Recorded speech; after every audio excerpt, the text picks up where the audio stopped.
Pastor Mount Hilton Church will do the invitation. Take as long as you want, Doc. We've been sitting patient, but we will be patient with you here. God bless this meeting. I'm not used to a lot of moving, sir. I do want to acknowledge my wife, Dr. Avis Cheney, who works here at the Southern University, and my son, Lawrence William Cheney, who just finished his freshman year at Morehouse College. Shall we pray? Almighty God, we thank you for this day. We thank you for this opportunity. We ask, oh God, that you give us strength, wisdom, in a collective effort. Lord, we thank you for our chair, vice chair, board of supervisors, interim president and chancellors, faculty, staff, students who are graduating, and those who are traveling home after a successful academic year. Lord, we thank you for the Southern University system. Please, Lord, we ask you to govern our minds, thoughts, and hearts, taking care of the business of Southern, dear Southern. Give us patience, perspective, as we make decisions that will enhance this system and all those who love, serve, and protect Southern University. We thank you for our gathering today. May the heavens continue to smile upon us. In Jesus' name we pray, amen. Now hand it over to the Dr. Right with you. Family, friends, staff, I want to introduce one of our students from Southern Lab, Jackson Curry. Are you in the building? There he is. Jackson Curry is a bright and dedicated student at the Southern University Laboratory School, where he proudly maintains a 4.0 GPA and serves as a Southern University Lab School 5th grade student of the year. A natural leader, Jackson is actively involved in the Southern University Lab School Speech and Debate Club and Elementary Debate Club. He also participates in Cub Scout Pack 1993, basketball, music production classes at the Louisiana Leadership Institute, and is a piano scholar at Happy Fingers Piano. At Living Faith Christian Center, he serves on the youth drama team and choir. I'll give you guys a little fun fact about this gentleman. As a toddler, Jackson would attend his mother's classes at Southern University Law Center, and he especially enjoyed sitting in the former U.S. Attorney Ron Gaff's criminal procedure course. And he said he learned more than Tony Clegg. couldn't resist it, Tony. Couldn't resist. Jackson is the Jolie Curry, a first grade student at the Southern University Lab School. He is the son of Jack Curry and Joy White Curry, a graduate of Southern University and the Southern University Law Center. And we hope that he will be attending Southern University in the near future.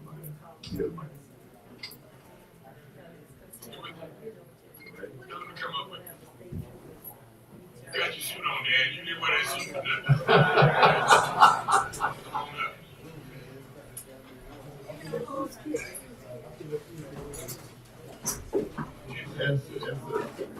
Before you start, Jack, introduce coming up to the mic.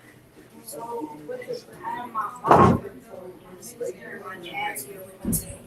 You got names for the name. My little sister is Jolie, my mom, Jory White Curry, and my dad, Jack Curry. I forgot for a minute. So you got to mom first. You gonna get in trouble, man. I set you up, man. You're on the floor, young man. You're on the floor. Chairman Clayton, interim president McMeans, members of the board, and all distinguished guests. Please stand for the Pledge of Allegiance.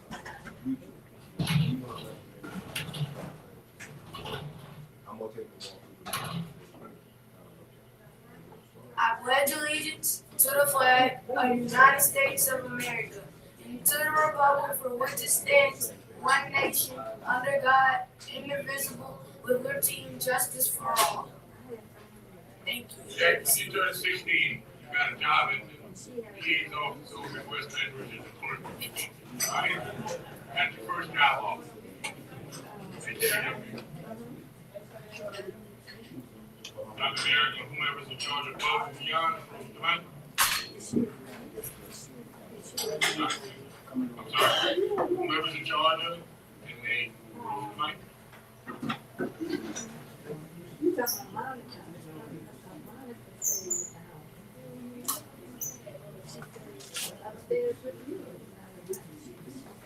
Miss Julie, bye-bye, Miss Julie.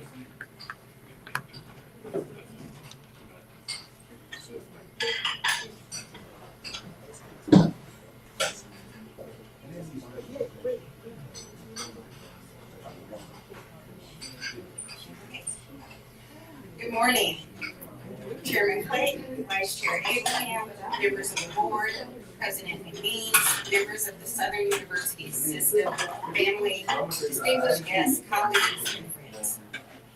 It is truly an honor to recognize Mr. Huey K. Lawson as the recipient of the Southern University Above and Beyond Award. When we say someone goes above and beyond, we usually mean they do more than what is required. But with Mr. Lawson, that definition isn't enough. Mr. Lawson doesn't do just more. He thinks bigger. He looks at a regulation, a grant, a budget, a challenge, or a limitation, and asks, how can we make what we've been given have the best possible, the greatest possible impact? That's Mr. Lawson.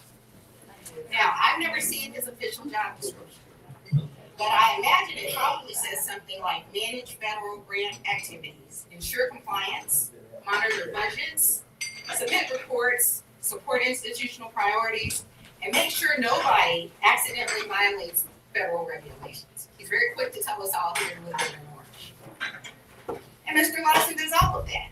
But somewhere along the way, he also appointed himself recruiter, career coach, academic advisor, life coach, motivational speaker, institutional strategist, professional encourager, and depending upon the day, construction management consultant. I do not know whether those duties are actually listed in his job description, but I do know that they are a part of the way that he serves Southern University. Within the Title III office, we have kind of an abbreviation, WWHD. What would Huey do? Because he's a lot nicer about a lot of things than the rest of us would be. And this speech would probably be a lot drier if it was up to me, but he wouldn't want that. Because he's someone who will walk into a room, get to know everybody in it, make 3 new connections, identify 2 new partnerships, and still tell you with a completely straight face, I'm shy. I really don't like talking to people. Mr. Lawson, we love you, but the evidence does not fully support your claim of being shy. Those of us who work closely with him know exactly how this starts. Your phone rings. And Mr. Lawson's on the other end, and he says, Simone, I was thinking. Now, when Mr. Lawson is thinking, that's not small talk. That's usually the opener for a major initiative he has in mind. Then comes, what if we? And then that conversation moves on to, do you think we can? And do you think we can might mean a new academic program. It might mean a federal funding strategy. It might mean a campus infrastructure project. It might mean a partnership nobody else has thought of yet. But what makes him exceptional is that he never just asks, what can we do or can we do? He's asking, can we do it well? Can we do it correctly? Can we do it in a way that strengthens Southern University and serves students? For more than 40 years, Mr. Lawson has brought technical expertise, institutional knowledge, strategic vision, and genuine care to Southern University.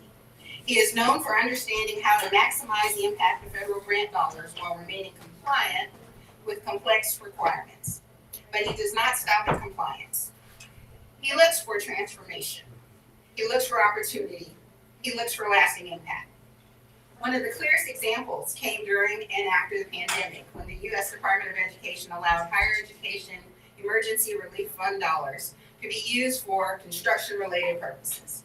Southern University was among the first higher education institutions in the country to request the use of her funds for construction. Mr. Lawson recognized the opportunity early, helped develop a plan for major campus projects, including the outdoor classroom and amphitheater, the public safety building, the T.H. Harris Learning Lobby, and the Global Innovation and Welcome Center. Those projects were not just about spending available funds. They addressed the needs of the moment: social distancing, ventilation, student safety, while also investing in the future of campus renewal, beautification, modernization, and a return to excellence. That's the difference between managing funds and leading with vision. His impact also extends far beyond any single project. Through the Title III Part B Strengthening Historically Black Colleges and University program, Mr. Lawson provides leadership for millions of federal dollars that support Southern University's continued advancement. Today, Title III Part B supports 14 active projects across the campus, touching student mental health, professional development, information technology, new academic programs, infrastructure, the library, institutional effectiveness, academic support, and more. Again, his question is never simply how do we spend the money? His question is how do we use these resources to move Southern University forward? That same vision helped create the Bachelor of Science in Construction Management. When asked how Title III dollars might support preparing students for five-star jobs, Mr. Lawson did not offer a small answer. He helped build a program tied directly to workforce needs, economic opportunity, and the future of the construction industry. Today, that construction management program is among the fastest growing programs on the campus. It is creating new pathways for students, strengthening Southern University's role in workforce development, and connecting academics, facilities, industry, and opportunity in a way that reflects the very best of what Title III was designed to do. Through his leadership and support, Southern University also established the Bachelor of Arts in Digital Media Arts with 5 specialized concentrations. Another example of how strategic use of federal resources can help Southern University respond to workforce demand and build programs that matter. But none of those things, or none of us who know Mr. Lawson, know his impact to be limited to just buildings, programs, grants, or approvals. It's also measured in people. He is a mentor, a guide, a steady source of wisdom, and a person deeply invested in the success of those around him. He leads with professionalism, patience, humor, and genuine care. Mr. Lawson does not simply fulfill the responsibilities of his position, he elevates them. He transforms responsibility into impact, service, into excellence. So today, on behalf of those of us who have answered his "I was thinking," "what if," and "do you think we can" calls, and some have found ourselves building programs, pursuing approvals, solving problems, and turning ideas into impact, we say thank you. And with that, I'd like to invite everybody who's a part of the Title III organization and Mr. Lawson's family to join me. Sometimes the intro as we is way say, too fucking long. Mr. Lawson, you have shown us what it means to go above and beyond. So please join me in congratulating Mr. Huey K. Lawson, recipient of the Southern University System Above and Beyond Award.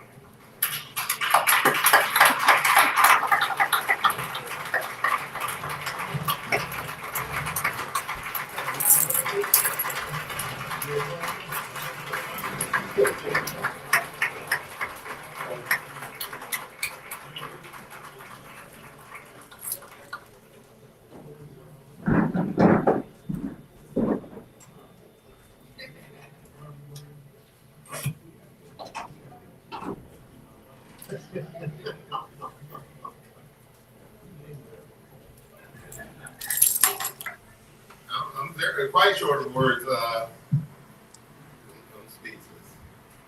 Didn't see this coming at all. I know that I want to tie this morning.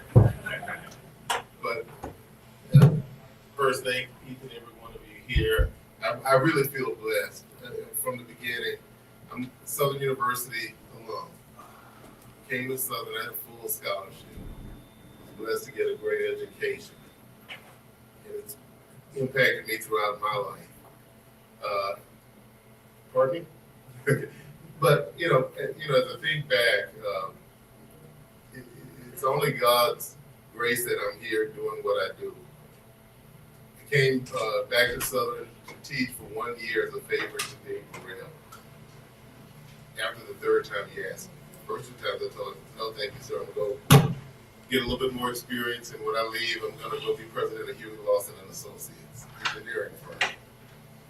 And I thought about the fact that as a student here at Southern University, was in a program with 0 African American faculty. Because some friends and colleagues that I was going to school with switched to other majors in engineering to other programs simply because there was not a role model there. No one there to give them the gentle nudge when they needed or the swift kick when they sometimes needed that. And so I said, you know, I had a scholarship, I went to graduate school on scholarship. I'll go back and contribute for 1 year maybe. Of course, that was 43 years ago. And I feel like I've just been blessed over and over again to be in so many of the right places at the right time. And simply an opportunity to do different things that I guess God had ordained. So I'd like to say that coming back to Southern University, probably second best decision I've ever made. Since you're standing next to us, man, I guess I better say marry my wife with the first. But to all of you, y'all got me. And I really am shy. I get nervous anytime I talk to more than 2 people for more than 2 minutes. So I'm going to keep it short and like Myra. And say, and say thank you very much. And I'm honored and I'm truly surprised. Thank you. I didn't see this coming. Your brother, Myron, said you still believe in Santa Claus. He must have delivered this. On behalf of the university, the above and beyond award honoring Henry K. Lawson, Director of Title of the Southern University System. We're going the extra mile to help us all achieve our goals. Thank you for your dedication. Love you, man. Thank you, Where's sir. your wife? Come on, you got to be with you. That's why you have to take this picture. That's your real strength. It's not hidden. Yeah, I understand. Thanks, y'all. Can I give that introduction? You can do my eulogy. By the way, she was one of my students. Right, well.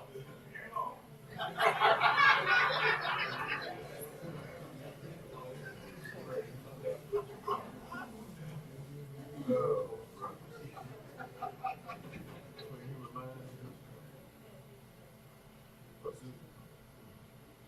want to go off script a little bit, and I want to, colleagues and everybody, I want to pay recognition or honor to a colleague of mine, and this is his last board meeting, and that's the student member, Nancy.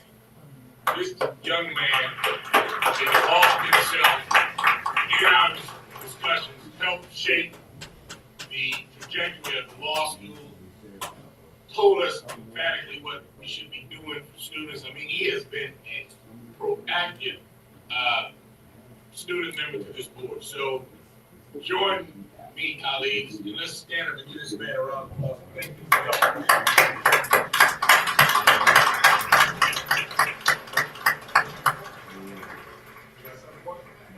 Nancy, talk to the board. Tell us.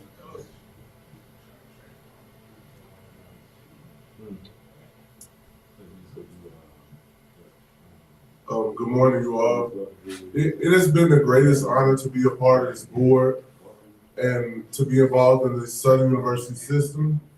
Among all associated with the system, I've seen love. And as I look around, I see that people have been here and they continue to be here. And I want everyone to continue going in the trajectory that you all are going in and don't give up. And above all, you know, as a system, we have flaws, but I want everyone to embrace the flaws and don't shy away from them so things will get better. And that's all they can do. And so I'm grateful and I appreciate you all. Thank you.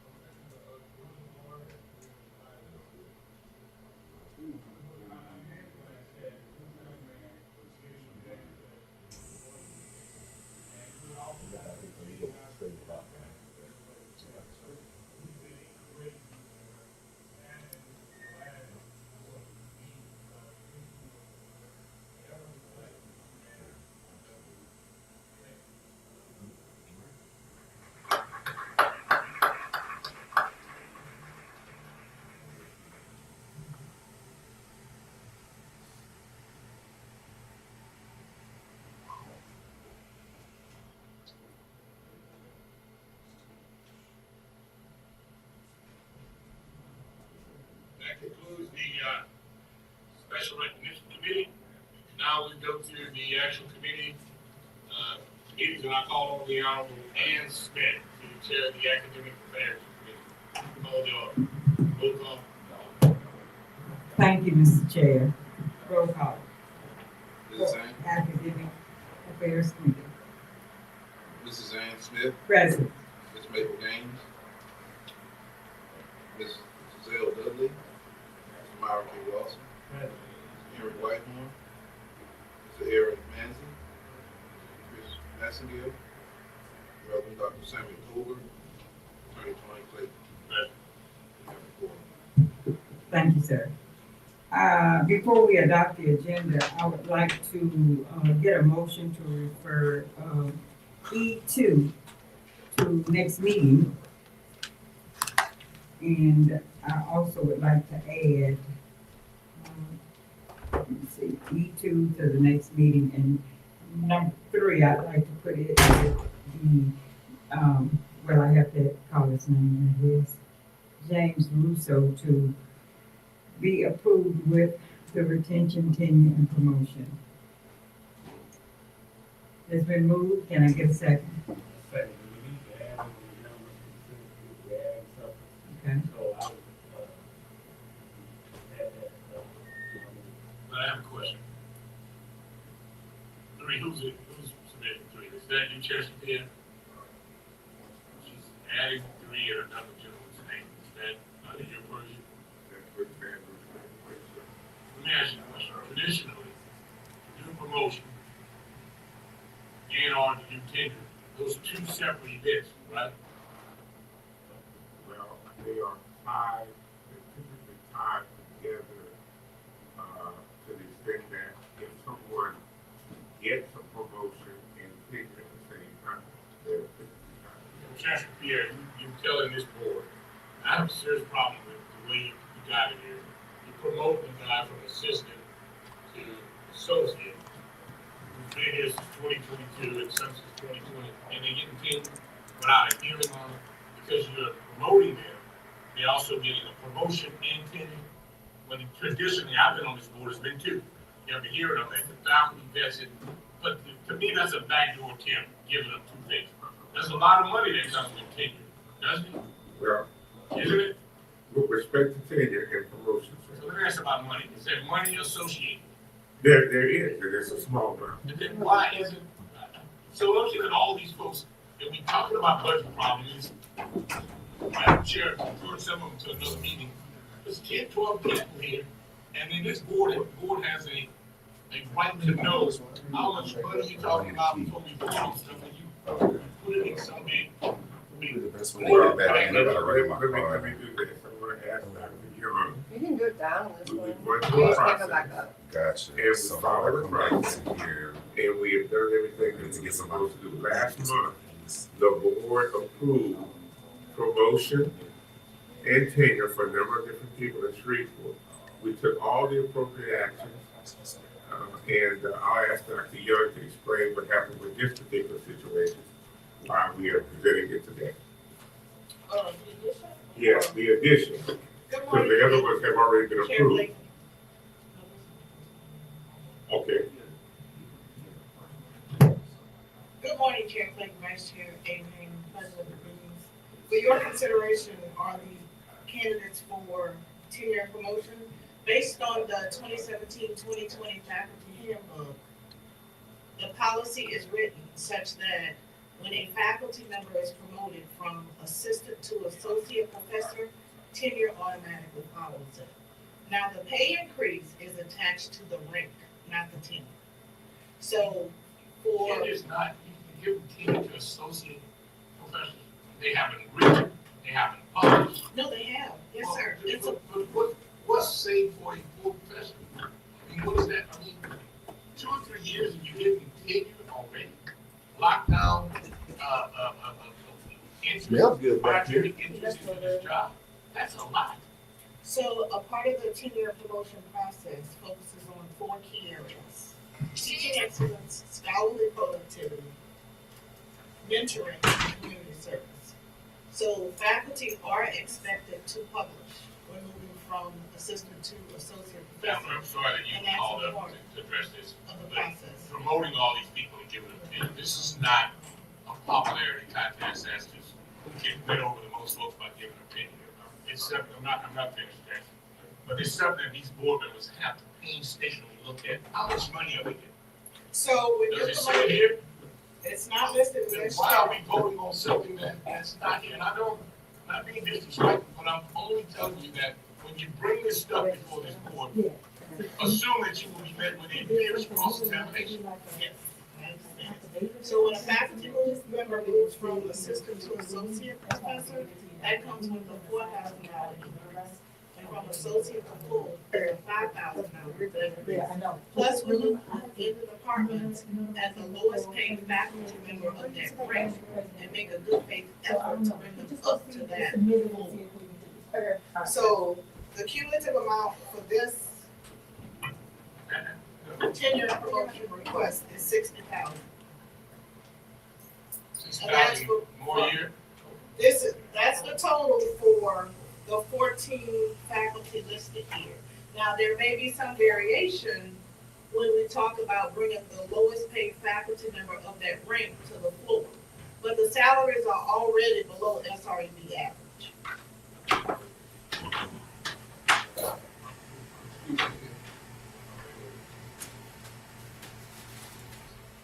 If I can just go ahead and, address this, I would just recommend, Mr. Chairman, that we defer this into the next meeting. I know it'd be cutting things tight, but, I wanna make sure that the board has all of the information necessary to make a decision. Town hall the other day. I think that would be fair.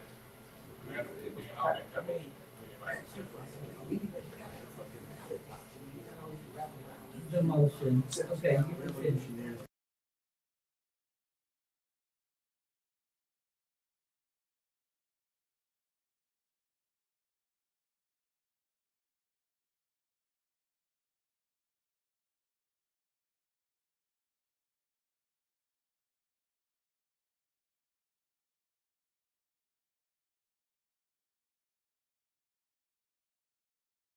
Right.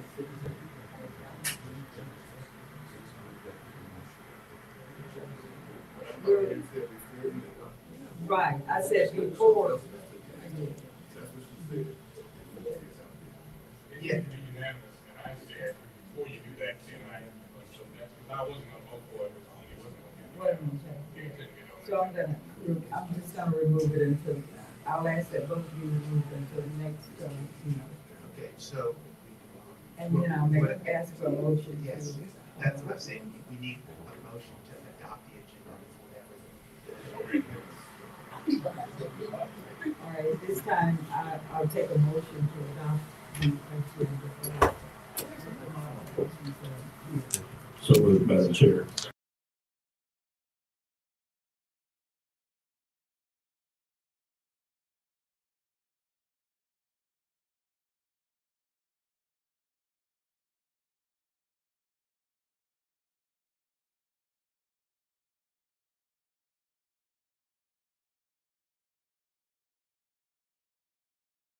Item E3, and we have just, no, we didn't remove all of them. So,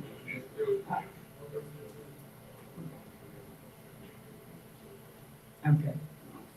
So it has been removed, so no public comments at this time. Now we will, are we removing all public comments? Okay. Now we will go to action items. Request approval for Southern University Laboratory School. So moved. It has been moved and second. Any opposition? Motion carries.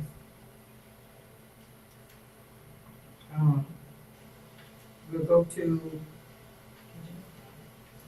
informational items. None. Other business? None.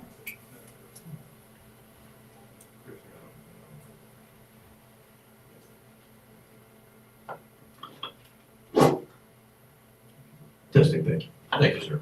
Now, Chairman, I'd just make one recommendation, Mr. President, you might give some guidance on how to fulfill that. It might be helpful as a board education session before a meeting or a separate meeting. I sure would like to have some edification on the tenure process. How members are able to go through the scale to receive tenure and the various steps to do that. And then the obligation that we have to provide oversight on that. Is that something that we can do just from an education standpoint? It can be done, and it will be done, if you will. So at this time, we're going to move to, we have, that would be one, cord that I have was for E3, and now it's not there, no longer there, so we're moving to informational items. No informational items, no other business, So move adjourned. adjourn.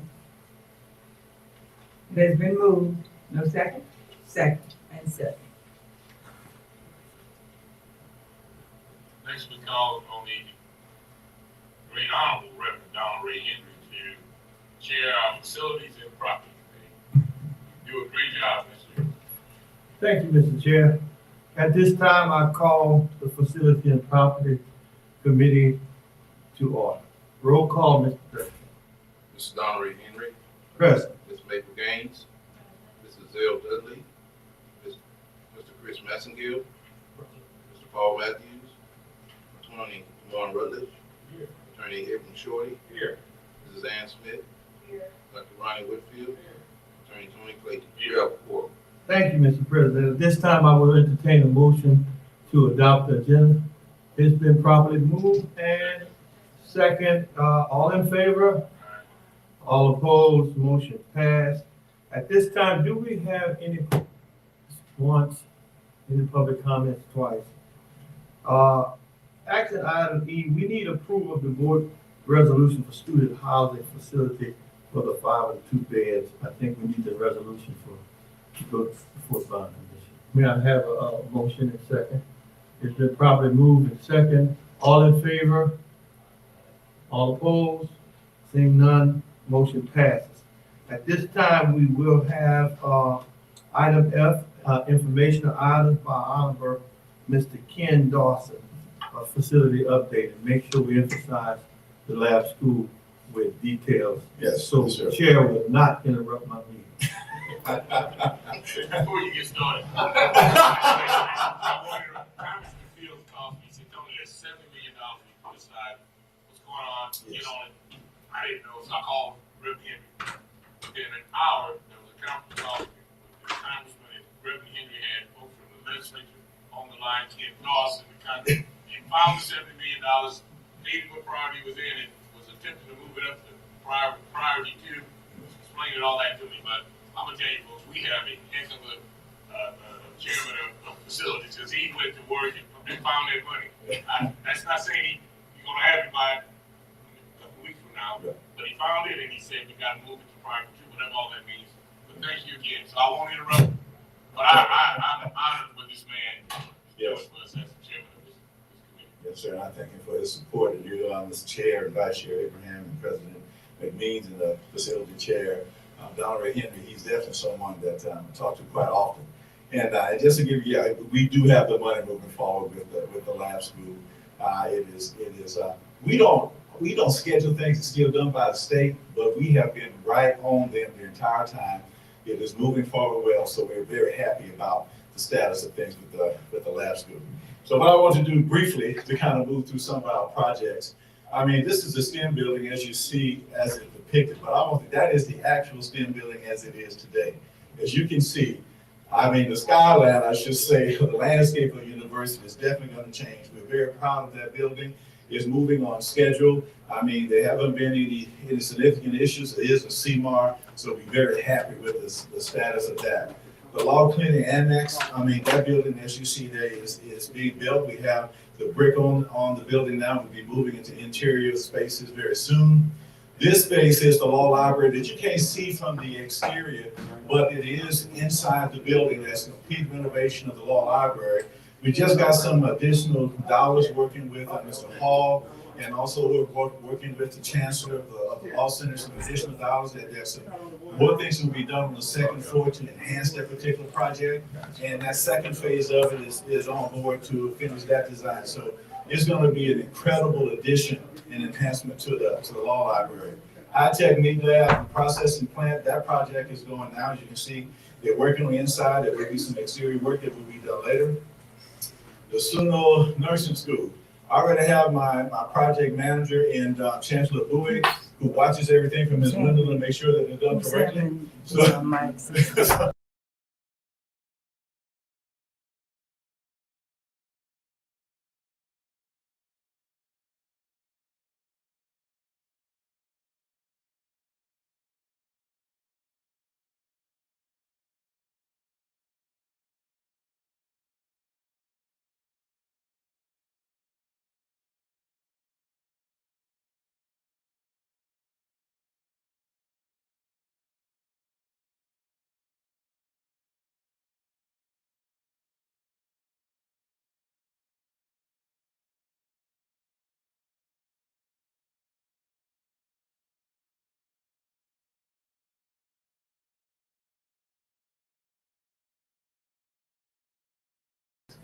I'm also glad to say, and I know Dr. Brown may be in the audience here, that we're very happy to say that the J.K. Haynes Nursing School renovation addition, there is a bid opening on that project May 28th. So we will be going down to the state to do that. Another thing that's very exciting, advertisement for the new College of Business building. We will be advertising that project within a couple of weeks. So that means that will be going out for bid. And the third floor HVAC replacement here is also important that we have here in the administration building.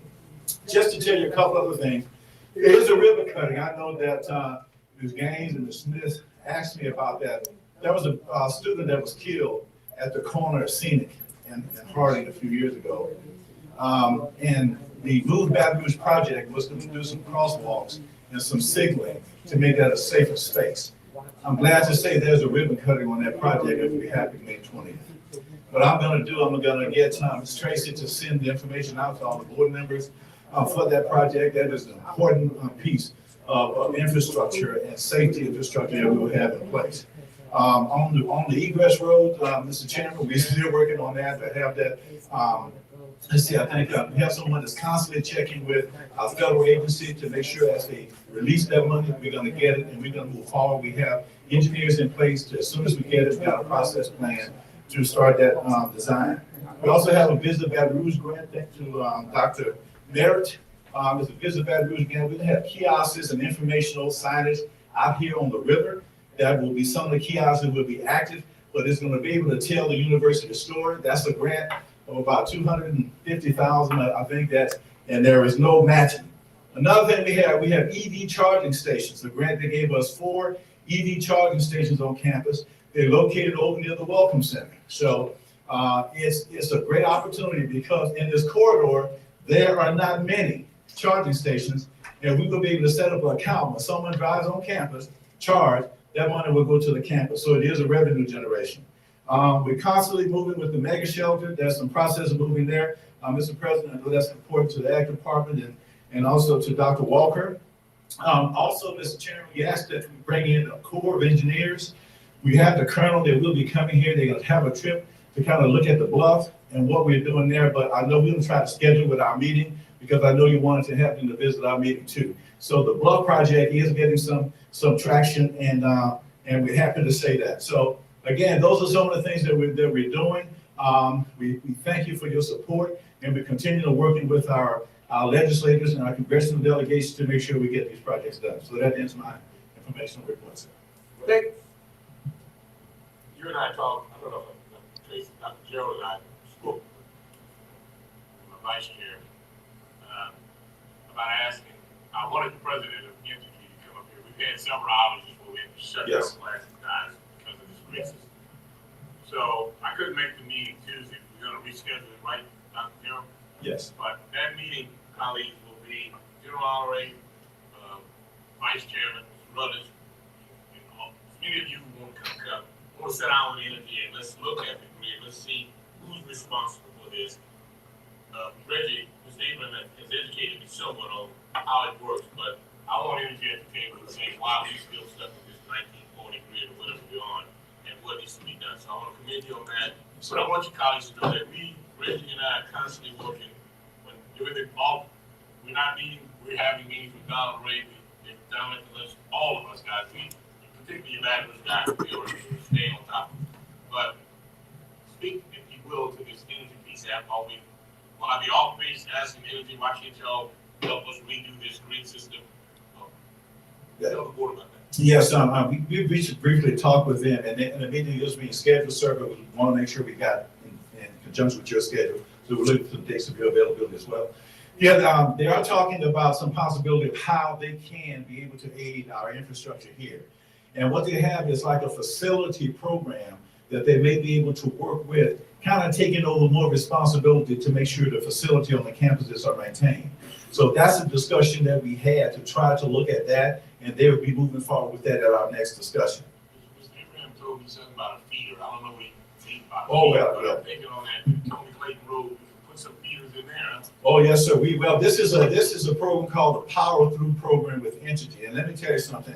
The conversation we had with them was very exciting. What that does is that allows the entire Baton Rouge campus to be backed up with power if there is an outage in the region. You know what I'm saying? That means that if Baton Rouge is out, that we will have a backup power generator that was just not backup buildings, but will backup power to the entire campus. That's called a Power Through program that's being worked and designed now. I just had a conversation about that yesterday. My last point is, you were talking about nursing and building, Dr. Sandra K. Brown building. When will they correct that building? The bid opening is the 28th of this month. So if that comes in good, a month after that, we'll have the contractor on the campus. Okay, thank you. All right, Mr. Ken, Mr. Chairman, Mr. Vice Chairman, honorable members of the board. Ken, I think what we may have to do is a better job at informing the board about the process once the legislator does his job or her job in applying the money to the bill, HB2. Yes, sir. And then that process takes on delays because of border regions, because of Why don't you explain what you're trying to tell me, priority 5 and 2 and 1, what's that? so when, for example, when Senator Fields applied the $70 million plus dollars to base the bill, it goes to a priority. If it goes to priority 5, you really can't spend it until just the 2 or perhaps a supplementary where it's cash. Am I correct about that? And then that's a process, the legislative process. We can't do that. The legislator has to move that money to his skill set with his college. We can actually use it. It will not go to priority 2 until the construction design and it's basically shovel-ready, almost ready for construction. Because of delays of where we're gonna put the school, where we're gonna use the students, the border regions may not prioritize certain things. It's a lot of details in that process that will delay it. And I don't think the board is always informed. For example, if Senator Fields get us the money, he wants the building built. That's the first thing. And for 3 years, all he sees is nothing is really being done. And so what I'm saying is we might have to devise a letter and explain to him where the process is, send it to the board that they can see the money was applied, this is what we have accomplished to this point. In full transparency, I think he understands the process. He does. Let's put the blame back on Southern. You said construction doc, that's 3 years. It's incumbent upon us to find, even if we got tons of funding, I think you had $500,000 put out of that $70 million toward. So have we submitted the documents to put this money in place? Yes, sir. In fact, When did we do that? you did that at your last year in October, November, because you make a decision on what the priorities of the projects that's gonna go forth from this board to the Board of Regents and then on to the state. So that project is one that was set as priority. Once it leaves here, it goes to the Board of Regents. The Board of Regents then can set another set of priorities. They don't have to accept ours. So we did everything that we needed to do to make sure that it was a high priority for this university. And it could be delayed with facility planning. It could be, well, I can. Board, we're putting it on you to find out how close we are to project. From what I understand, Caleb, one of the guys called me and said, whatever you did, in the end, move stuff. So, Yes. but I want us to keep that fire under these guys so that we can Yes, get this last one. I think all of us who know any members of the finance committee, like, Regina and all, give them a call and tell them move that money so we can start building the project. I They just got said- the power to do it. And one other thing I want to offer to the board, Ms. Simone Whitmore, when she was with Facility Plan and Control, she did a training on the process. She did a training every year. I have it in my office, but we do a training every couple of years to make sure that new people see it. I'm gonna see if we can get that video and record it. If we can get that video and record it, then it could be applied, the board members can look at it at their own time, own discretion. Okay, if that's okay with you, Facility Chair? It is, yes. Okay, we'll see if we can make that happen. And one more, Mary, are you here? Can you let us know who's on that finance committee? Because I'm gonna write a letter and I'm gonna call, but let the board members know, send us an email so that we can kind of, if we need that lab, so that school's falling down over there. So send us, stuff like that, guys, send us the committee stuff, we'll know. Right. Hey, if you know these guys, if you know Senator Kleinfeld, who's let me know, I don't know, you guys know, and let Myra Lawson call, his senator from up there. I think we can get stuff moved a little bit.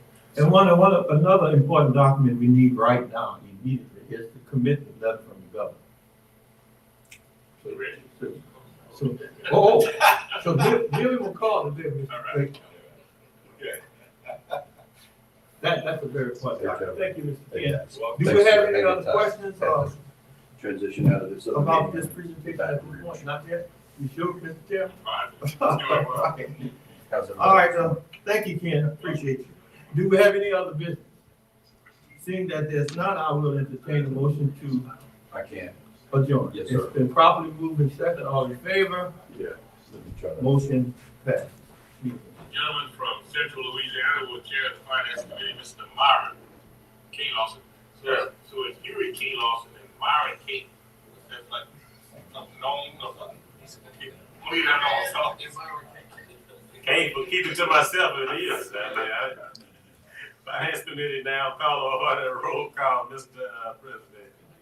Reverend Dr. Samuel Colbert, Mr. Myron K. Lawson, Mr. Reggie Abraham, Attorney Quincy Cawthorn, Mr. Maple Gaines, Mr. Aaron Manzi, Mr. Chris Massengill, Attorney DeMond Rutledge, Ms. Ann Smith, Here. Attorney Tony Clayton. Here, have quorum. Thank you, Mr. President. Item number C is the adoption of the agenda. Are there any modifications? Seeing no one approach, no suggestions, I entertain a motion for adoption as printed. Is there a motion? Moved by Board Member Carthon, properly seconded by Board Member Gaines. Discussion. Can you turn that Hearing none, all in favor, aye. Opposed, that motion carries. Item number D, public comments. Seeing no one approach the podium, we'll move to item number E.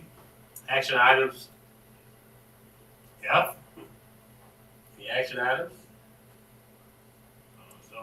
Here, F, items, information items. I, interim financial reports, SUS. I'm gonna ask Dr. McClinton to give us a short interim report regarding the President and Chairman. Morning, Vice Chancellor McClinton. morning, Chairman Clayton, Vice Chairman Abraham, Mr. President, and other members of the board. To have in your, the interim financial reports of April 30th, there's been no major changes since I presented to you in, March. The reports basically showing for all campuses that they are projecting by the end of the fiscal year that each one of the campuses will close with a balanced budget. That's all I have at this point. Thank you, Mr. McClinton. I want to say something. I've shared this with the chairman, and I commend the board and this leadership. There are schools across the state of Louisiana, universities that are struggling.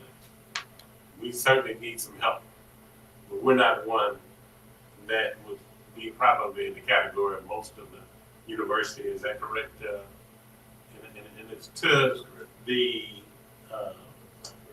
rate management of our financial leaders on each campus, and certainly led by you, Mr. McClinton, and the chair, making sure that we keep us in the black. And I just want to say thank you, Mr. Chairman, and my colleagues for managing.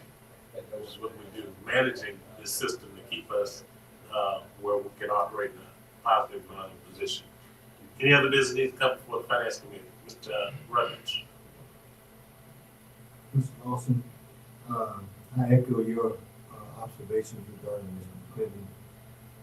Thank you for being here. Thank you for who you are. And we don't say that enough. And your commitment to this institution. And thank you for returning my call yesterday and being patient with my questions. There was one item that we didn't get to close the loop on that is of concern to me. If you look at the financials under, particularly on the Baton Rouge campus, Susta, and New Orleans. So we'll go to Suno for a second. For the FY budget for 26, you budgeted $350,000, but you spent $1.2 million.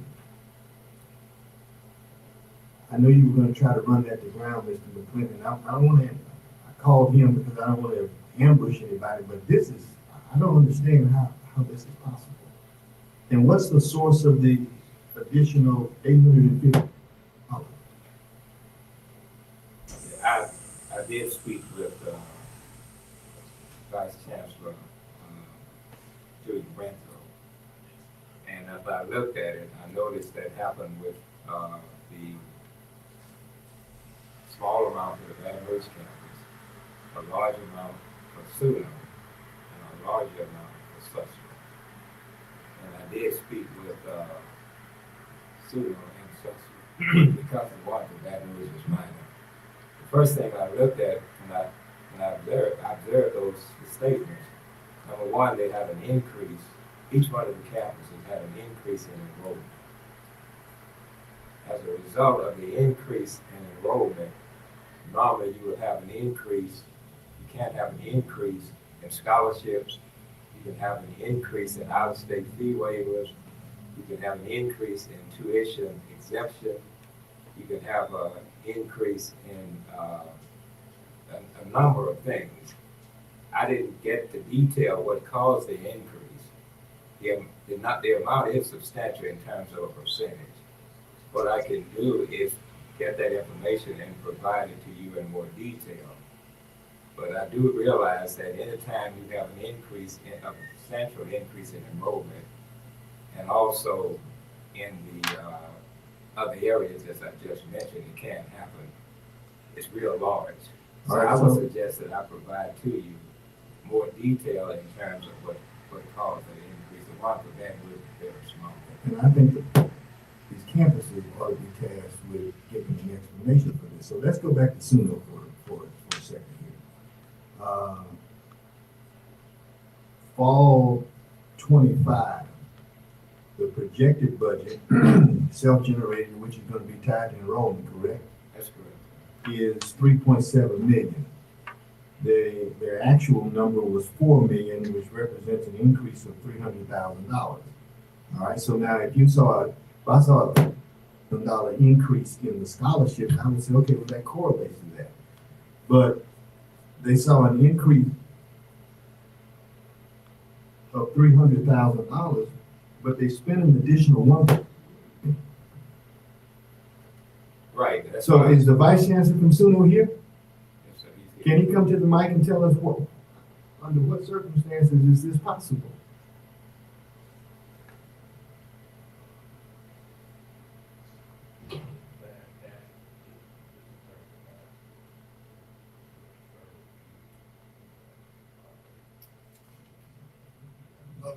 My name is Julian Ruthrop. I'm the Vice Chancellor for Southern University at New Orleans. Did you hear the question? The increase, well, the budget, when I got to the university, August 18th, of 2025, the operating budget was already prepared. I did not have the detailed information of what was composed in the scholarships for the budget. However, this year, the evening and weekend college was a big portion of that increase in our scholarships, which amount was dedicated to the students for scholarships. And I don't think that was considered in the budget for 25-26 budget. Also, there was additional fee exemptions and waivers, tuition waivers, out-of-state fees that made up that amount. But I could get the detail that is composed of that total scholarships amount for 25-26 budget. I would appreciate the additional detail, Mr. Chairman, to be shared with the entire board. Thank you. I don't want anybody else from the other campuses to come up. The law center is within it, but it's still projected to spend another $134,000. But that campus projected budgeted $15 million, but they spent an additional $978,000. SUSLA budgeted $100,000, but they spent $549,000, and are projected to spend another $15,000, which represents a 500% increase. And so I don't know I don't know what data we're relying on to project that number, but clearly that data is not accurate. And based on what I know, looking at these financials, SUNO is least positioned to spend any excess money. SUNO is least in any excess money. And so I would like some detail from each campus as to how this is being managed. Thank you. To any other business on the finance committee, Mr. Chairman. So I didn't, I'm no board that Mr. Abraham and I, myself, are in constant communication with Dr. McLean. Dr. McLean, you can go down to that legislature, Danny has an office down there. Dr. McLean, I want you to let the board know that some of your conversations you're having in terms of money, if you're privy to tell us about this now, but we won't meet again till the end of June. We may have to bump that meeting, but at least I want you to tell this board what you're doing in terms of you've been bringing in some money. And so, if it's, tell them now, I know it has been finally approved, but you've been working on the finance when you meet with them as to what you've been doing. Yes, we've had an ever presence at this session. We're there every day, at least one or two of us from the Southern University system, and we know what all the asks are from the 5 campuses and the system office. We have the $19 million ask for the system, which I think the governor and some of the individuals in the House and Senate Finance were happy that we came with a unified ask. I think they've been asking us to do that for a while now. But we do understand that the various campuses have other needs. And I think one of the things that we're prioritizing, and I'm actually waiting for a call from Senator Womack. He wants to meet with me either today or tomorrow because what we call the money bills are moving quite quickly. And he said next week will be too late. So I took that as whatever he calls, I'll be exiting. And a lot of it is for our infrastructure and for student success. So we're right on point as it relates to the system priorities. I will say as I close, Mr. Chairman, one of the priorities in January was to make sure that our fiscal stability is elevated. There are some things that you're going to hear at the end of the session about where universities are and that Mr. Lawson had already spoke to. And I think we're moving well, but I will tell you, I will get that information. We'll make sure you get that information, Attorney Rutherford. But I will tell you that I'm happy to say that those campuses that I thought were in some challenging financial positions. I think the needle is moving in the right direction. I just think we just need to have explanation of what's going on with some of those numbers that are going beyond the budgeted amount. But I work with Mr. McClinton every week, and we talk to the chancellors, and I think the days of cash on hand as well as a reserve have increased significantly in the last 3 to 4 months. But I do concur with you. We'll get that information to the board to explain why we went over those. Check that, and if my comments regarding SUNY or any of these other units are wrong, I'd like to see the data. Yes. Okay, and I'm also interested in seeing sustained growth over time, the right way, and not just one-time money fixes. Although I think we ought to be advocating for as much of that money down there as we possibly can, even on a one-time basis. But I'm looking for recurring, organic and inorganic growth that emanates from the campus.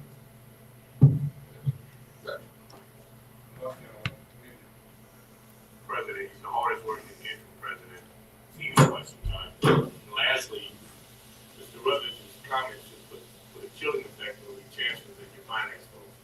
Because although admittedly I didn't know about it, my vice chair, he knows it means to tell me we need to look at these fees closely, and we will. So Mr. Lawson is the vice chair of finance, but we will spend some time because he's now opened my eyes and I can start scrutinizing even more so. So make sure the numbers add up, folks. Mr. Lawson, thanks. Thank you, Mr. Chairman, and words I hope we don't forget. Certificate programs, online education, short degree programs, that's the future. Those are cash cows and those are cash centers. So I want to hear where we're moving and what the trends are on each campus, because we are woefully behind our peers. And I can tell you in our little town in Alexandria, the thing that's putting LSU over the top is online education. So chancellors, hopefully Ms. Chair is okay with you. I want to see the impact that those programs are having on our budget. The other business needs to come before Finance Committee. So now I entertain a motion for H, adjournment. Moved by Mr. Carthon, second by the chair. To this adjournment. All in favor, aye? Thank you, Mr. Chair. 4 lawyers on this board, and I'll now call over the second best lawyer on this board. I won't say who the other two are, but Mr. Quincy Cawthorn, Chair of the Government Committee.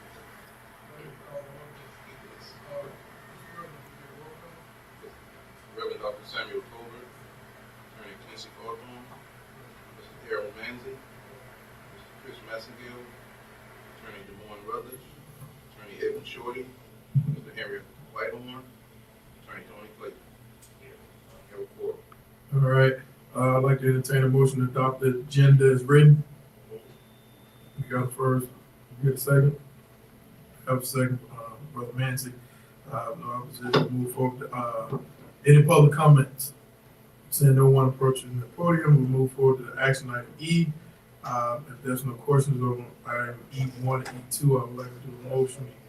Okay.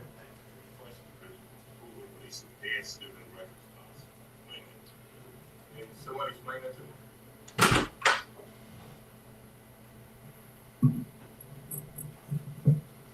Good morning. So we've been having to get a lot of requests for deceased students' records. So this is a policy protocol that we've coordinated with the General Counsel to ensure that we're doing everything ethically and responsible while protecting those students' records. So the biggest thing from this, no media, no research, we're not releasing their student records, their student educational records to participate in it. What's the statute that regularly says?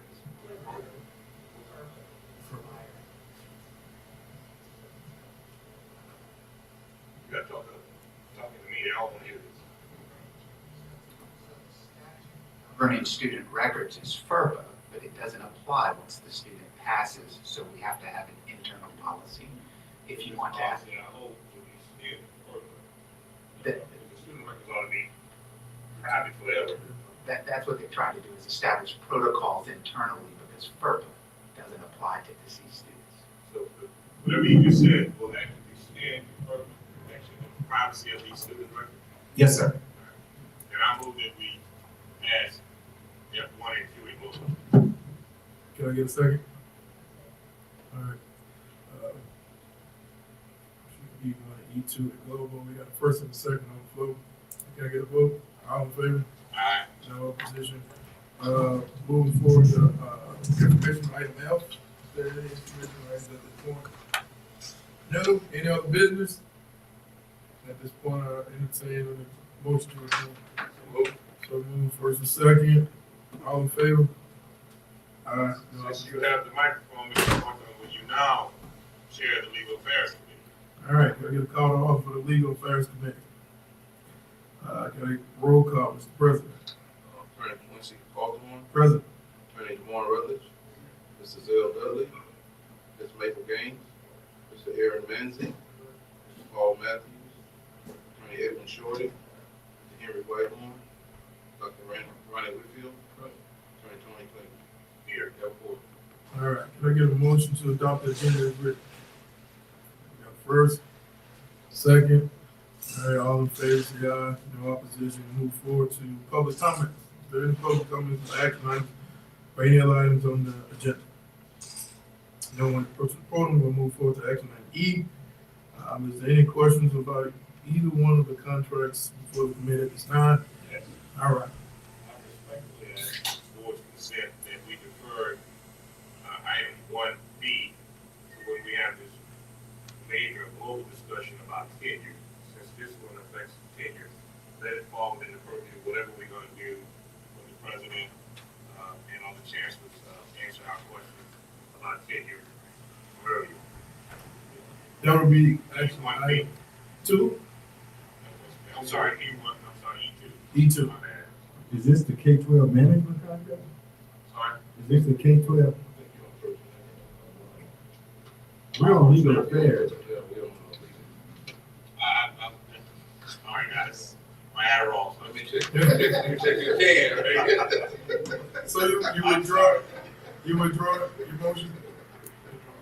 All right. I do have a Second, yes, question. Lord. Okay.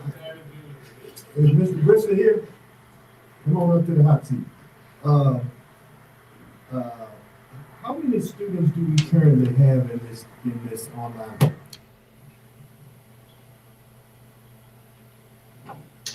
Good morning, members of the board. Attorney Rutledge, we have approximately 300 students in the program. 300, but I see we're buying 4,000 licenses. Well, the licenses are concurrent with the number of courses. With the number of courses that we can maximize and offer. And so we got, what's it? It ranges depending on the unit, depending on the number of students. So how many courses do we have? At the lab school? Yeah. Isn't this contract for? For our virtual school, yes, sir. I'm saying, so you got 300 kids in the virtual program. Yes. We're buying, according to the contract, 4,000 and some change licenses for $1.23 million. Correct. So you're saying the number of licenses we buy are aligned not to the students, which is what? To the number of courses. But to the number of courses. Yes, sir. How many courses do we have? It'll vary, so a student can take up to 7 to 8 courses per semester. Okay, so I understand how many they can take. How many are in that is being offered? Does it justify 1,000 licenses? If everybody took 7, that's 2,100. That's 2,000. You buy 4,000.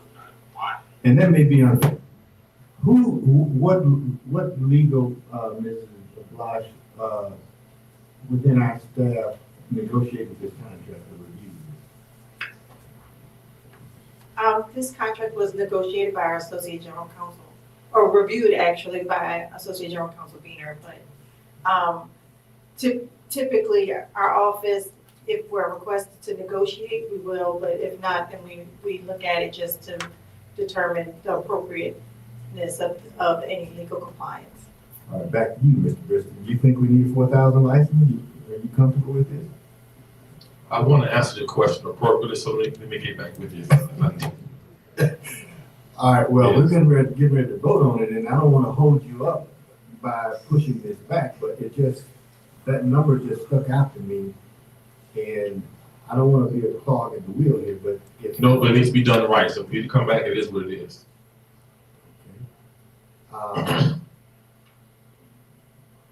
Okay, we'll defer to the, where are we? This is May, June meeting. Yes, sir. All right, thank you. Next time, don't send him all those documents, because he reads a lot, so. All right, so we're gonna go back to action item one, E1. That's before the board at this time. Do I have a motion to move forward with the approval of action item E1? Request for. I'm scared Mr. Rutledge got some questions that may come up after I vote, so I will hear like you should,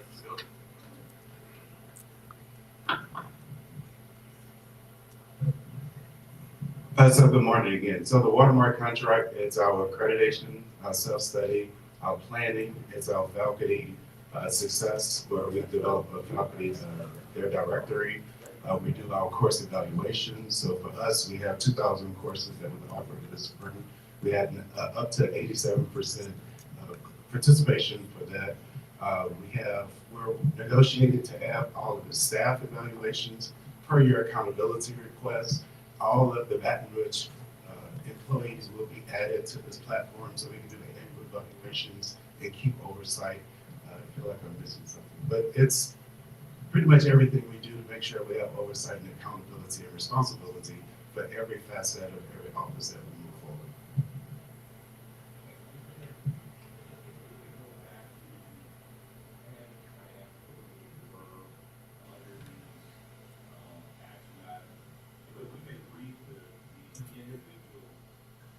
We may read the individual item in the briefing packet, but then forget what this relates to, and if there's a little blurb that triggers it. Thank you. Our executive director acknowledged it, we will, right, Dr. Jeff? Any more questions for E1? I move that we pass E1. A second. All right, can I get a vote? All in favor, say aye. Aye. No opposition, move forward. E1 is passed. I move that we defer E2. Got a motion, can I get a second? All in favor? Aye, no opposition, E2 is deferred to the next meeting. F, any more information items before the legal committee? Hearing none, seeing none, move to G, any other business? And none, I entertain a motion to adjourn. I now call on the third best boy, Ms. Hill Shorty. You gonna bring up first, Thank you, Mr. Chair. I thought I was going to be the fourth best lawyer. A Personnel Affairs Committee is called to order. Can I get a roll call, Mr. President? Attorney Evan Shorty. Present. Ms. Maple Gaines. Mr. Reggie Abraham. Attorney Quincy Carpon. Mr. Donald Ray Henry. Mr. Chris Massengale. Mrs. Ann Smith. Henry Whitehorn. Attorney Tony Clayton. You have the floor. Can I get a motion to adopt the agenda as printed? It has been moved and properly seconded. The agenda is adopted. Are there any public comments germane to the action items listed on the Personnel Affairs Committee agenda? Seeing no public comments, we will move on to action items E1. What is your pleasure, board? Mr. Chair, I know you got a I have comment. a problem with E1, A, and B, and E2. And keep in mind, you're gonna need 9 votes to pass this. You're not gonna get my vote on it. So I don't know if we should defer this so that we can have a global talk about tenure and motion and money and his budget. You got the president down there fighting for his life to get money for us. I'm listening to colleagues between Mr. Rutledge and Mr. McClint and Suno about these budget numbers. I would want us to have a big grasp of what's going on with our actions when we vote on this in terms of money. I think it's best to me you wait for June until we know what kind of funding we're gonna have to put in place, but I defer to the majority of you guys, you gentlemen, but I just think we defer those 3, so when you come to us, Mr. President, you'll have a big picture as to where you are financially, and we can intelligently vote on whether or not we should be giving raises and all that on the eve of, we don't know what's gonna happen to this budget. Chancellor Washington. May I be heard on E2, the request for approval of our retirement incentive, and that the board. That's 3. Talk about 3. Well, it's E2 on my thing. It's 3. Oh, it's 3. Y'all changed. Okay, well, fine. So that's not a. Conversation is germane to E1 and 2. Well, so I take it as a motion to defer. Can I get a second on a motion to defer? I have a first and a second. All in favor of deferring this matter to the next meeting? All right. Any opposed? The ayes have it. Action items E1 and 2 are deferred until the June meeting. Action item E3. Can I get a motion to approve? So moved. It is moved and properly seconded. All in favor say aye. Aye. Name, will you state the name of the action item so the record is clear? Because on my sheet here, E2 is request approval of retirement incentive plan. Okay. Make sure the record. So to make sure, to clarify the record, action item E1, which is a request for approval of and on positions equal to or greater than 100,000 for Dr. Eduardo Martinez Caballeros. If I mispronounce it, I apologize. And Dr. Munoz Humberto are deferred as long as additionally request E2 for Dr. Hasib are also deferred. We are now taking up action item E3, which is a request for approval of retirement incentive plan for the law school. We have a motion to approve in a second. All in favor say aye. Any opposed? That action item is approved. Are there any informational items for the Personnel Affairs Committee? Any other business? I'll entertain a motion to adjourn. Moved and properly seconded. We are adjourned. Thank you, Mr. Shorty. I now call to order the Southern University Board of Supervisors. Mr. President, roll call, please.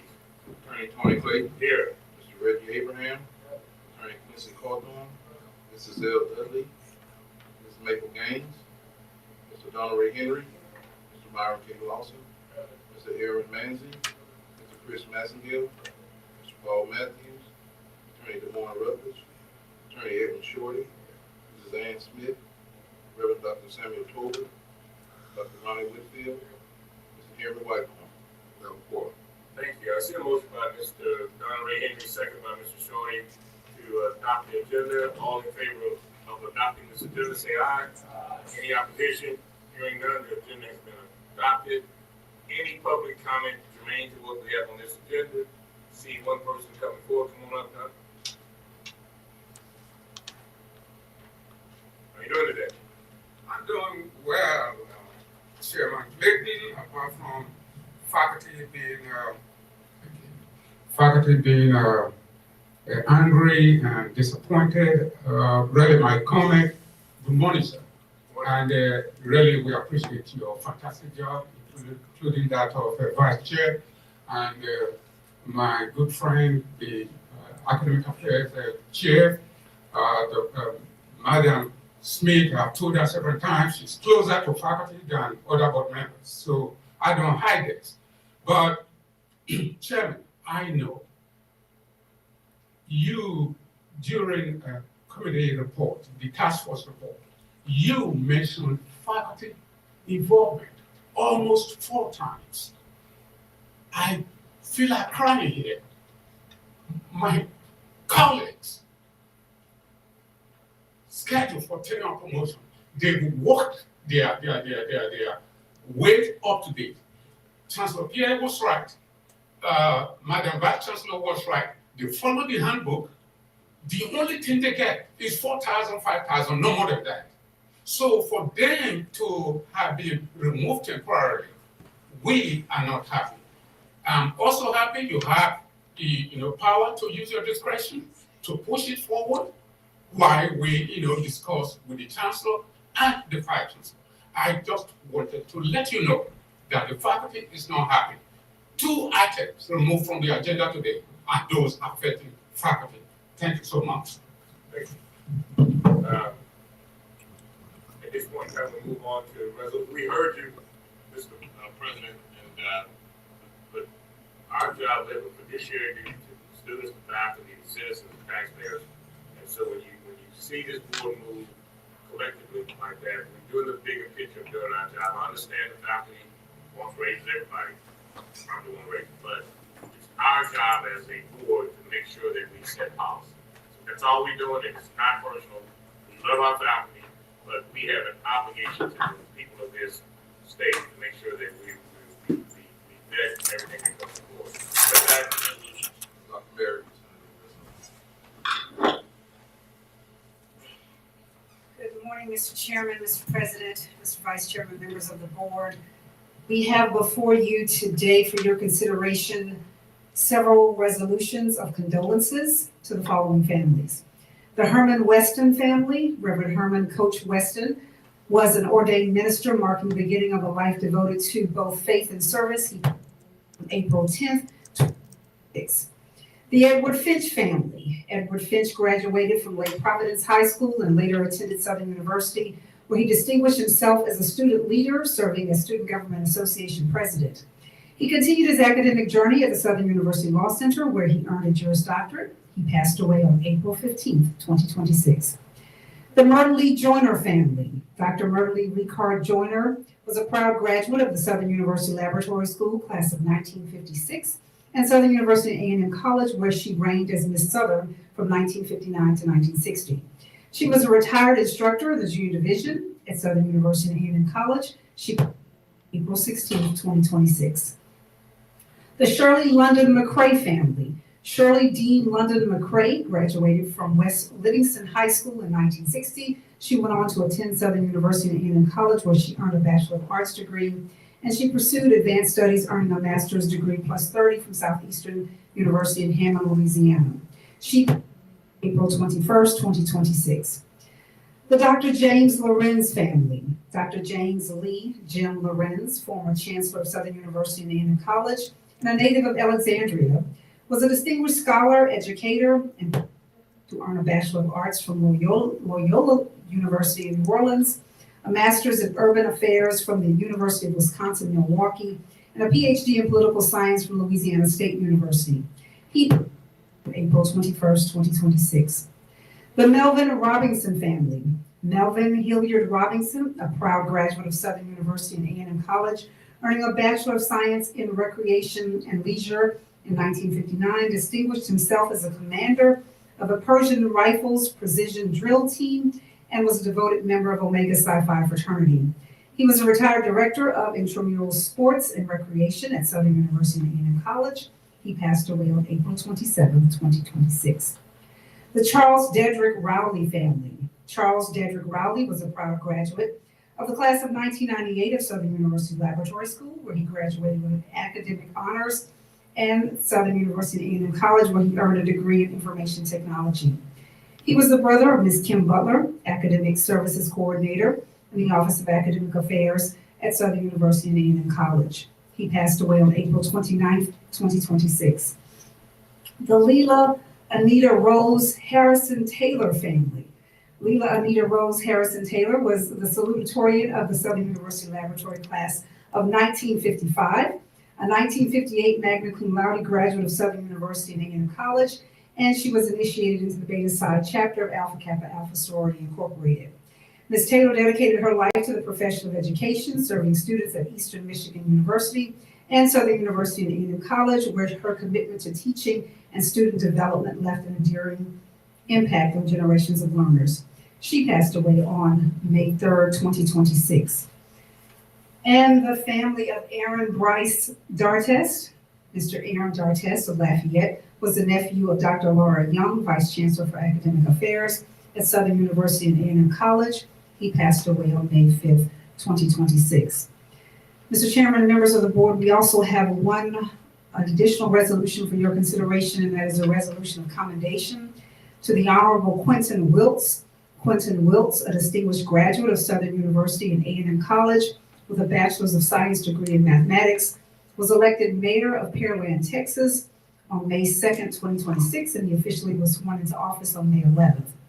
Mayor Wiltz is the first African-American mayor in the history of Pearland, Texas. Members of the board, these are the resolutions for the month of May 2026. I'd like to add Mr. James Kelly, Nanette and Jim and Wayne's father from Newellton. died May 11th. And I think he was Virginia, Lake Charles. Please add him in.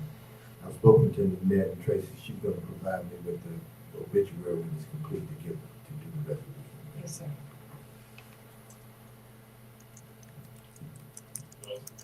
Yes, sir, that concludes the resolutions.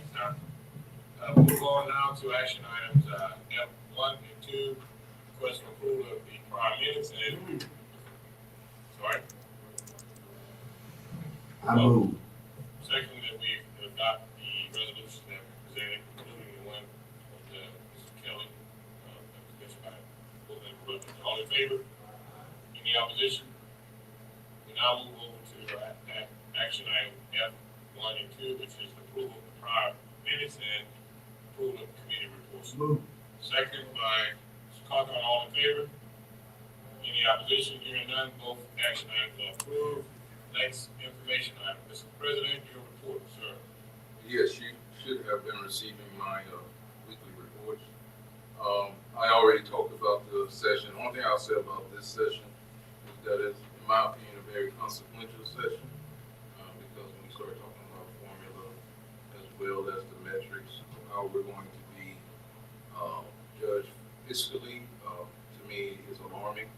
And so they have our attention, and we've been vigilant in making sure not only Southern but Grambling to make sure that we are not adversely impacted by this new formula. So I just received a message from the Senate Finance. They're on the floor right now, and they will be possibly calling me over. So if I walk off the stage, there's no disrespect. Just do it now, right? No be there. Get out of here. Go fight for us. Yeah.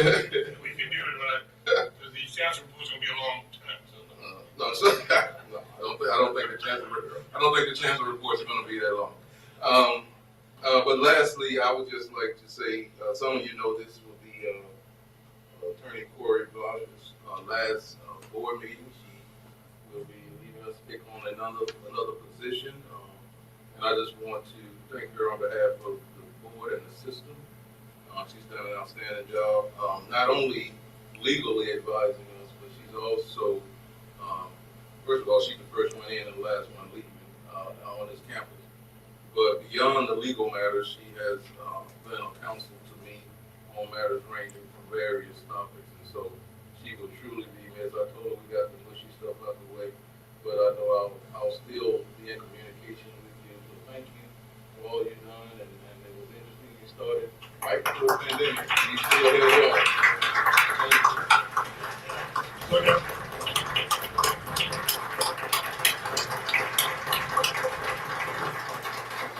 Although you didn't say it, Ms. Blunt, but I'm sure I'm your favorite chairperson you've ever.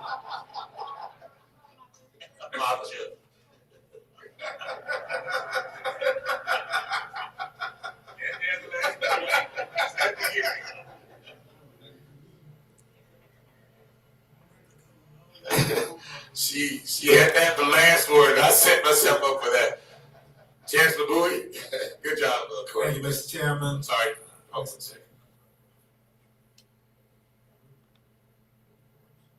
That's a nice addition. It's one thing I try to do the other week. I look for that, just in a quick way. It's very important. So thank you. He's not here because he's preparing logistically for commencement, but he helps me out with that. Thank you. I appreciate that. Weekly on Wednesdays at 3 o'clock, Reggie, myself, and the Beams are on the phone or here in person, debriefing us. If any one of you want to come up, but he talks to us. If he can't, he's at the legislature. So, and when I can't, Reggie goes on. Sometimes we leave Reggie on there by himself talking, and he I'm joking. But we thought about it one time, remember that? But anyway, I'm joking, guys. Chancellor Bowie. Thank you, Mr. Chairman, Vice Chairman Abraham, Interim President McMeans, honorable members of the board. I have no additional items to highlight beyond those I've submitted in the Chancellor's report. We won the conference championship. Yes. In fact, I announced that at the last board meeting. In addition to that, though, we had 25 of our athletes to graduate at our commencement on Saturday. And there were actually 12 of those were the original members of the original implementation of our athletic program. We actually have increased the course, and we actually are talking about the 3+3 program as well. Wow, thanks. My friend from Shreveport, that was a great meeting we had last month in Shreveport. Your floor. Yes, sir.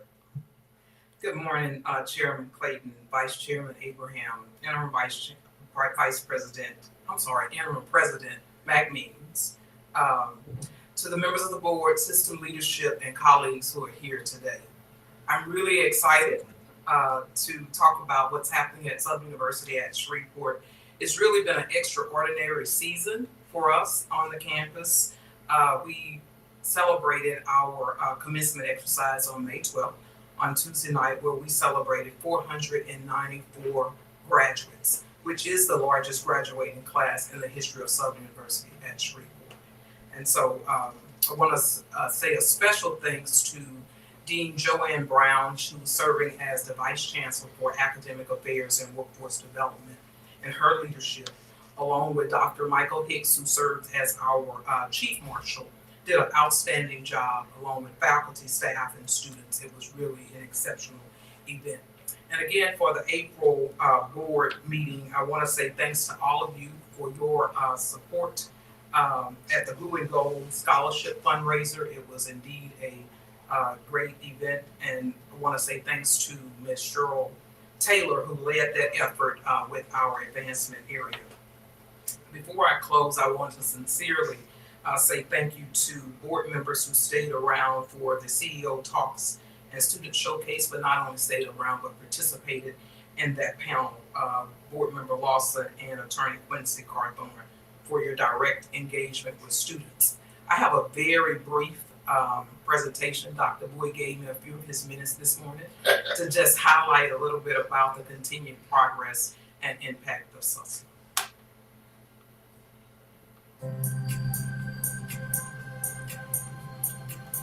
Hello, my name is Dr. Arbor Gant, Chancellor of Southern University at Shreveport. Hello, my name is Dr. Arbor Gant, Chancellor of Southern University at Shreveport. The state of SUSLA is strong, not imagined, not aspirational, but real, measurable, and moving forward. When I assumed the role as Chancellor, this institution was building on its foundation while preparing for its next chapter. Enrollment trends required renewed focus, our direction called for greater alignment, and there was an opportunity to strengthen confidence across our campus and community. So we made a decision. We would center on students. We would align strategy, and we would commit to outcomes. And today, the result speaks clearly. We plan for 2,729 students for this semester. Today, we serve more than 2,901 students. Summer 2025 enrollment increased by 39% over summer 2024. Spring 2026 enrollment increased by 6.1% compared to spring 2025. Full-time enrollment is up 17%. And in just 1 year, online enrollment increased nearly 79%. That is not incremental change, that is transformation. Student success is shaped not only by instruction, but by environment. I feel like SUSLA, no matter what your major is or no matter what organization you want to get into, this community is very, very welcoming, and you will feel loved and you will feel like you have family around you. Southern University, they support their students. Shout out to Chancellor Gant, Ms. Jacobson, Ms. Talbert, and Ms. Taylor. They help me in regards to funding, because dental hygiene is an expensive program. Some people have to pay out of pocket. But overall, this has been an experience I have never experienced at any other college. We are making strategic investments across our campuses to ensure our facilities reflect the quality and care our students deserve. Last year, our Small Business Development Center served 327 clients, helped launch 27 businesses, infused $7.48 million in capital. Services help create 85 jobs. This is what it looks like when education meets opportunity. I joined the AMP program right out of high school in 2021. Obviously finished the school out after 2 years. 2 years there was an opportunity to buy a hangar at downtown airport and start a maintenance company. And that's what I did. I started working on local airplanes. I have planes come around from surrounding airports. It makes me feel good. It makes me feel like I went to school for something that mattered. Thank you for your continued support of Southern University at Shreveport.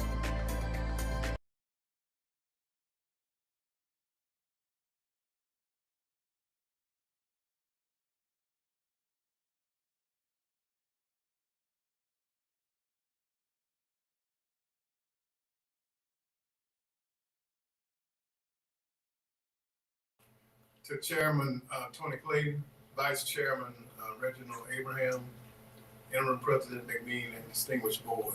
No compliments of me, just while you talk. Okay? Just a gentle reminder for him. He's meeting with Senator Glenn Womack, the Chairman of the Senate Finance. I was down there last week begging for the $2.5 million, and I gave it to his secretary that you and I wanted to meet with him. So when you talk to him, let him know that the House didn't give us no one-time money. And you meeting with him, I'm sure you can close the deal.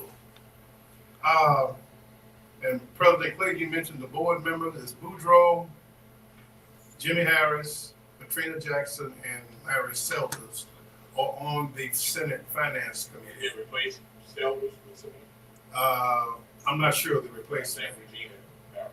Oh, no, she's not. She's the Senate Pro Tem. And there are the 15 senators on the Appropriation Committee, 11 are Republicans. So it's a golden opportunity that President McMean is meeting with the chair because he carries a lot of sway. And just make sure you mention, I know you're going to mention ag. Also, I'd like to just go with the Ag Center report is that Dr. Janice Snowden taking a group of our Ag Family Consumer Science students to the 40th Annual Manners Conference in Dallas, Texas. One of our students was selected vice president for Region 4. The Southern University Dallas Fort Worth Alumni Chapter hosted the College of Agricultural, Human, and Environmental Science students. One of our researchers, Dr. Clyde Bagley, he's not here now, but Dr. Clyde Bagley will be hosting the Secretary of Agriculture from the Ivory Coast on May the 20th here at Southern University. Dr. Bagley also worked with Mr. Ken Dawson, the city of Donaldsonville, in submitting 3 grants totaling $22 million.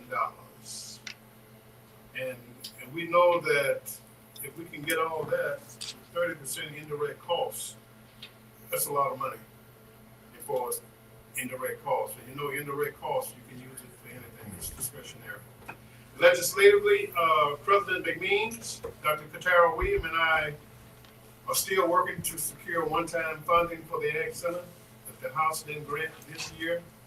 But we are optimistic that Senator Womack will help us out. He did that for the last 4 years.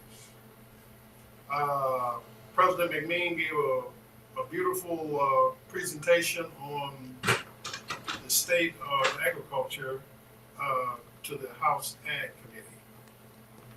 One of the questions they asked President McMean and I was the mega shelter. It was interest to note Honorable Abraham, the chair of the House Ag Committee, asked us if we shared the mega shelter with the Senate Ag Committee.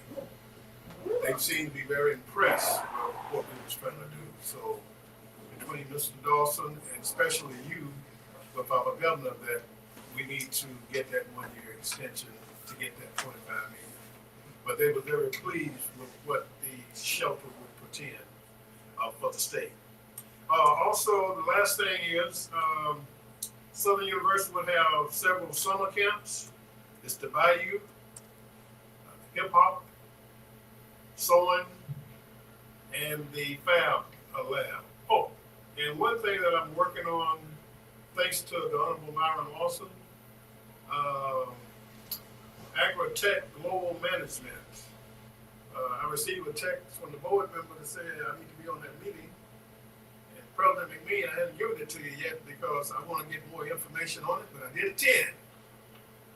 This particular company is interested in hydroponics, 125 million annually for the state, and it has student opportunities, workforce development, research and grant development, economic development, and institutional branding.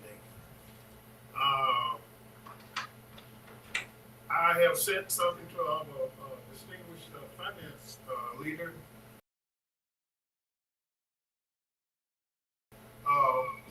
Our investment grade rating. I would need that for the next meeting. And once I get all that, I would transfer all this to President McMean as well as Chancellor McMean to see how we go, because they want agriculture, law center, Sweetport campus, and the New Orleans campus. I asked that it be a system approach as opposed to just an ag approach. And the next meeting, if God give me grace, I will have more update on this particular partnership, AgTech, global management. But first, I need to give all the information I have to President McMean for the next step. Mr. Chairman, that concludes my report. Thank you, Dr. Walker. Question? Walker, Dr. McMeans, not to spark anything other than being ahead of the game if it happens. Yes. Is there any space for the Ag Center to enjoy any revenues from a tax if? The if seems to be stronger and stronger of a probability. Medical marijuana becomes recreation. Is there a space? Has there been any conversations for us to enjoy in some of the increases in the tax to promote our research that we're doing? Most folk, I assume, we're still doing research. Don't realize that this certainly would be, to me, a worthy conversation worth having with the leadership to say, let's help hire it out. I can say, I'll take the word enjoy out of that. But enjoying the increase. I think the last couple of sessions, it's been kind of long. We were kind of pushed out that space. We still have conversations about once it becomes recreational, can the two land grant institutions give a certain percentage of the tax? So it's ongoing, but we were kind of shut down for those institutions. But we are willing to still have those conversations so that we can do it, because we were at least getting $1 million a year, and that was very helpful. And so, but we're still discussing.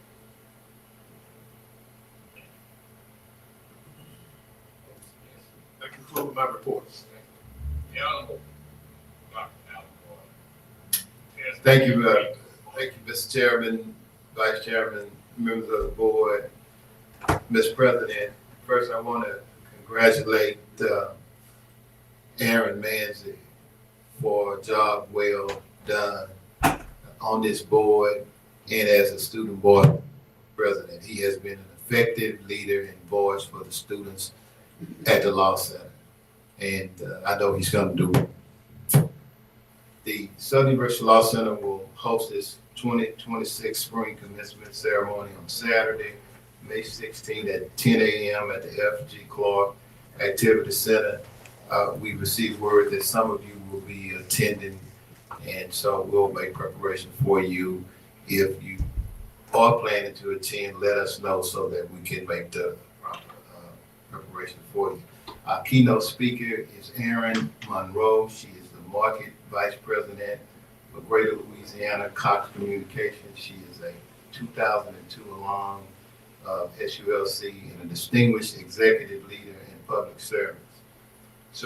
At this year's commencement ceremony, 3 students will receive our newly revised intellectual property law certificate. Intellectual property law is one of the most in-demand and well-compensated areas of legal practice today. The intellectual property law certificate provides students with focused coursework and practical experience in intellectual property law, preparing them for careers in these fields, and the recipients must meet certain GPA standards and course requirements. We also are establishing certificate programs in insurance law and energy. We believe these programs align with the state's workforce development objectives. It will make SULC more of an attractive option to law school applicants and would also increase our students' marketability. With respect to admissions, we have close to 14,000 applicants this cycle. That's 200 more than last year. Our average LSAT score for admitted students is 152. Our median is 151 at this point in the admission cycle. Now, our goal was to get to 148 ultimately, which we have, but between now and the end of the admission season, some of those students may elect to go other places, and we're fighting to maintain them. And so we've offered for scholarship. We are financial incentives in order to keep those students. There's been notable improvement in our first time and all-time board passage rate over the comparable February administration. So our students take the bar in February. They also take the bar in July. So the February 2026 first-time takers was 54%. That's up from 50% in 2025 of February and 42% February 2024. So we are making progress in that area. And believe it or not, 54% is one of our highest board. For all test takers, and this includes repeaters, people who've taken the exam multiple times. We also saw meaningful gains in February. All takers, the board passage rate was 52%. That's up from 44% in 2025 and 43% for 2024. So we commend our students for their hard work, and we thank our faculty and supplemental board prep team for their continued commitment to student success. That concludes our report. Move on to great conduct. Eric, this is Steve Parrish.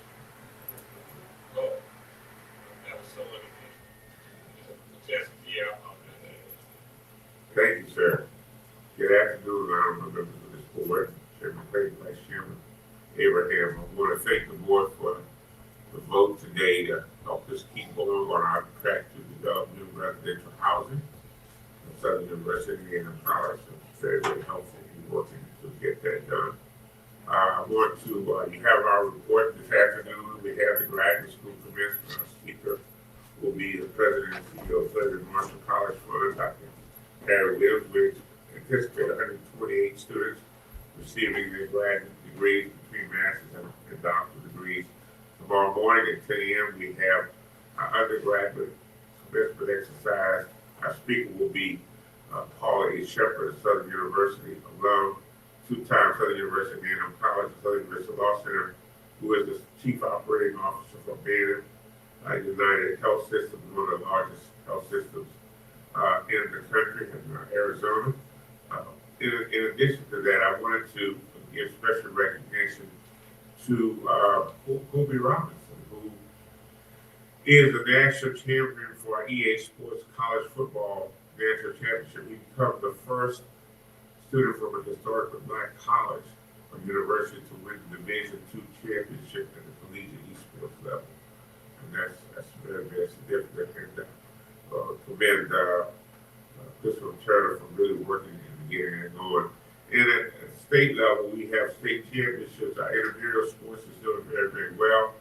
Our intramural sports teams have men and women's basketball state champion, as well as our women's flag football team and the co-ed volleyball championship. So these are some of the things that are happening here at Southern University and A&M College. And we appreciate everyone for supporting what we do on a day-to-day basis. And I want to thank again Dr. Tarver and the whole group for putting together some very, very important recommendations for the Baton Rouge campus, which we will implement. Thank you.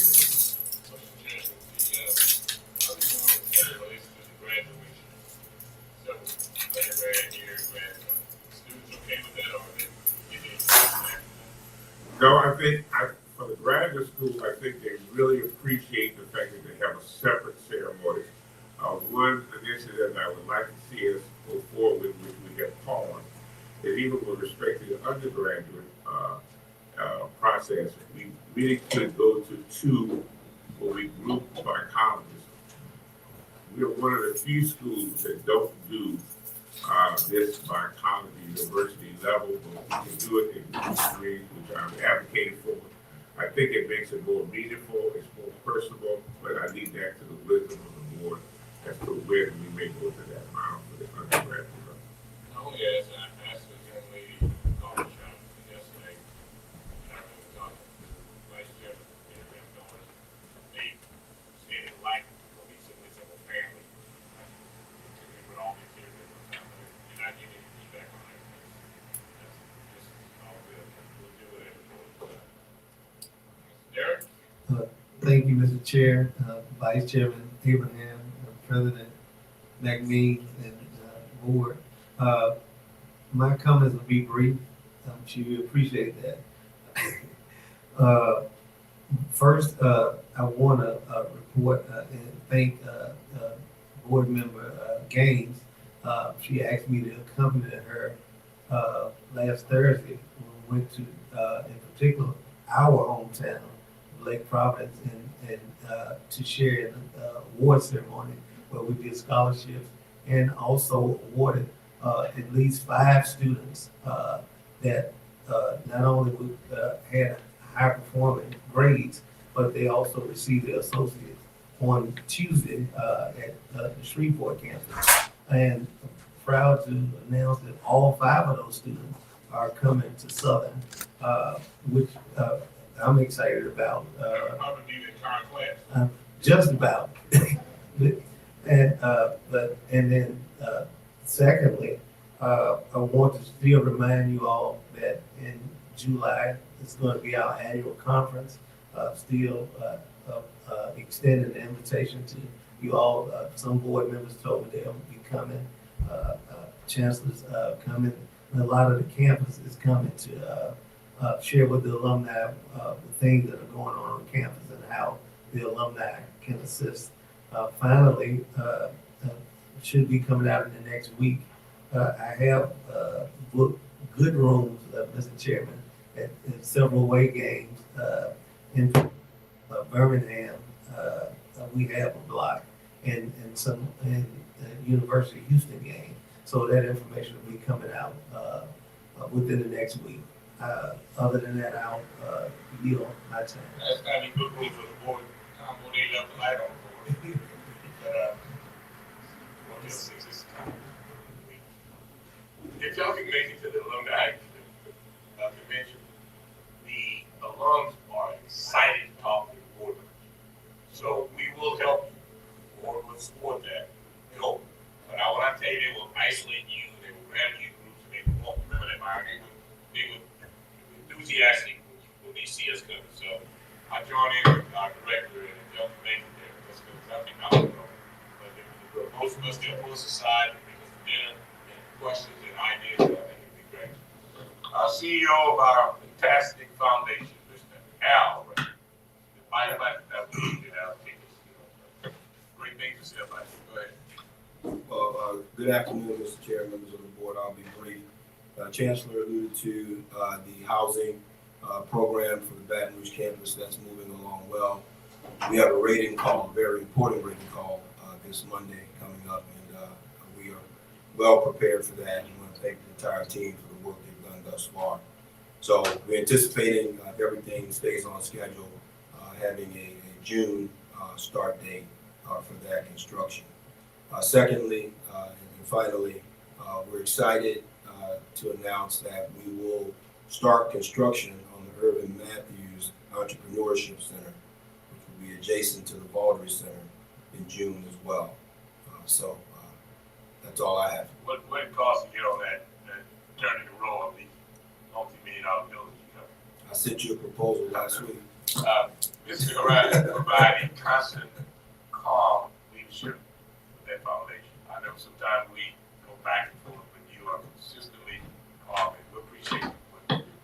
I've heard from the foundation, the rest of you distinguished. How you doing? That concludes our board. I'll entertain a motion to adjourn. Moved by Reverend Henry, second by the doctor of the year, Dr. Litchfield, all in favor?